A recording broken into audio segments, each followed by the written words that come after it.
पोथीवाचन या आध्यात्मिक यूट्यूब चॅनलवर आपण श्री ज्ञानेश्वर महाराजांच्या हरिपाठाला सुरुवात केलेली आहे.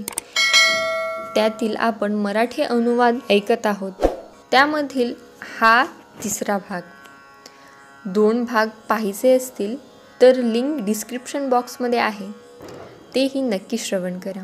चला तर पुढील भागाला सुरुवात करूया. एक नाम हरी द्वैत नाम दूरी, अद्वैत कुसरी विरळा जाणे, समबुद्धी घेता समान श्रीहरी, शमदमावरी हरी झाला.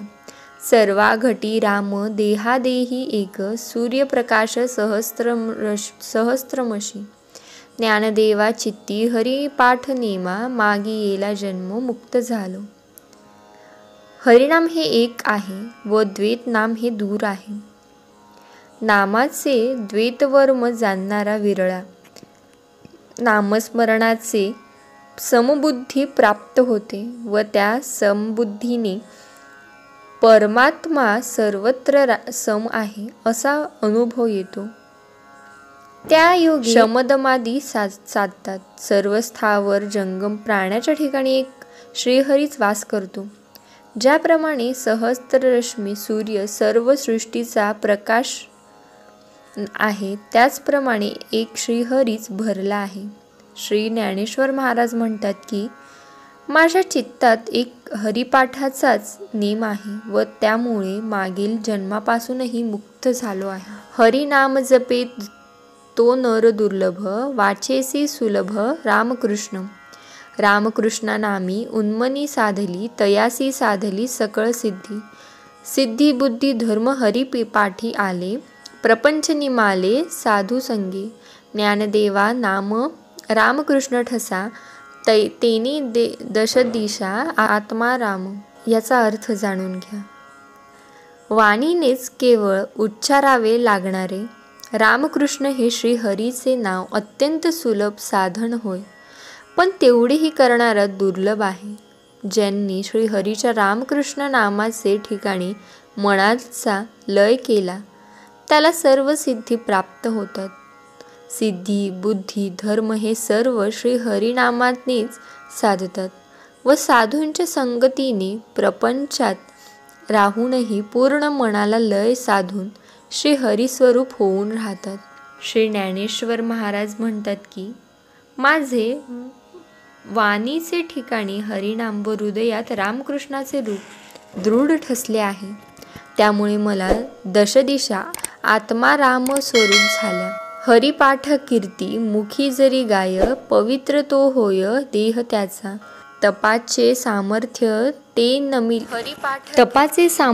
ते भिनले अमूप, चिरंजीव कल्प कोटी नांदे. मातृपितृ भ्राता सांगोत्र अपार, चतुर्भुज नर होऊनी ठेले. ज्ञानगूढ गम्य ज्ञानदेवा लाधले, निवृत्तीने दिधले माझे हाती. जो कोणी आपल्या मुखाने हरिपाठाची किंवा श्री हरिनामाची कीर्ती गाईल त्याचा देह त्या पुण्याने अत्यंत पवित्र होईल. नामस्मरणाच्या तपाचे पुण्य त्याच्या रोमारोमात अत्यंत भिनून जाईल व तो त्यामुळे अत्यंत कल्प अमर होईल, म्हणजे त्याचा नाश कधीच व्हायचा नाही. नामधारकाचे आई बाप भाऊ गोत्रज वगैरे सर्व कितीतरी चतुर्भुज विष्णुरूप होऊन राहतात. अत्यंत गूढ व गूढपणीच गम्य होणारे हे ज्ञान श्री सद्गुरु निवृत्तीनाथाने माझ्या हाती दिले, म्हणूनच ते मला प्राप्त झाले असे ज्ञानेश्वर महाराज म्हणतात. हरिवंश पुराण हरिनाम कीर्तन हरिवीन सौजन्य नेनी काही. त्या नरा लाधले वैकुंठ जोडले, सकळ घडले तीर्थाटन. मनोमार्गी गेला तो येथे मुकला, हरिपाठी स्थिरावला तोची धन्य. ज्ञानदेवा गोडी हरिनामाची जोडी, रामकृष्ण आवडी सर्व काळ. पुराण ग्रंथात श्रीहरीची वंशावळी वगैरे व श्रीहरीच्या लीला यांचेच प्राधान्याने वर्णन असल्यामुळे पुराणाचे श्रवण, हरिनामाचे व हरीच्या गुणानुवादाचे कीर्तन, श्रीहरी वाचून काहीच गोड न वाटणे, या 3 गोष्टी ज्याने साधल्या त्या पुरुषाला येथेच बसल्या जागी वैकुंठ लोकाची किंवा भगवंताची प्राप्ती झाली. त्याला सर्व तीर्थाटनाचे पुण्य प्राप्त झाले. आपल्या मनाच्या मागे जो गेला तो मात्र या परमार्थ सुखाला आचवला. हरिनामाच्या ठिकाणी जो स्थिर झाला तोच खरोखर धन्य होय. श्री ज्ञानेश्वर महाराज म्हणतात की मला हरिनामाची गोडी लाभण्यातच सर्वस्वी गोडी वाटते व त्यामुळे सदा सर्व काळ रामकृष्ण म्हणजे रामकृष्णाच्या नामरूपाची आवडी जडली. मी सदा वाचेने नाम घेतो, ध्यानाने रूप पाहतो. वेदशास्त्र प्रमाण श्रुतीचे वचन एक नारायण सार जप. जप तप कर्म क्रिया नेने धर्म, वागयुची श्रम व्यर्थ जाय. हरिपाठी गेले ते निवाचानी ठेले, भ्रमर गुंतले सुमन कळिके. ज्ञानदेवा मंत्र हरिनामाचे शास्त्र, यमे कुळगोत्र वर्जिले. एका भगवंताचे नामाचा अखंड जप करणे हेच सर्व साधनांचे सार असून याला वेदशास्त्रे उपनिषदे यांचे प्रमाण आहे. जप तप कर्म क्रिया नेम धर्म हे सर्व एका नामा वाचून व्यर्थ आहे.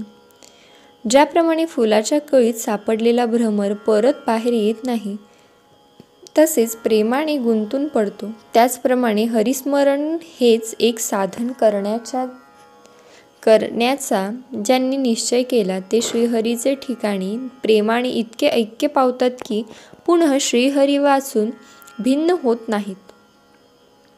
श्री ज्ञानेश्वर महाराज म्हणतात की हरिनामाचे मंत्रशास्त्र एवढे प्रभावी आहे की यमधर्म नामधारकाच्या कुळास व गोत्रास स्पर्श करत नाही, त्यांना तो भीतो. नामकीर्तन वैष्णवाची जोडी, पापे अनंत गोडी गेली त्याची. अनंत जन्माचे तप एक नाम, सर्व मार्ग सुगम हरिपाठ. योग याग क्रिया धर्माधर्म माया, गेले ते विलया हरिपाठी.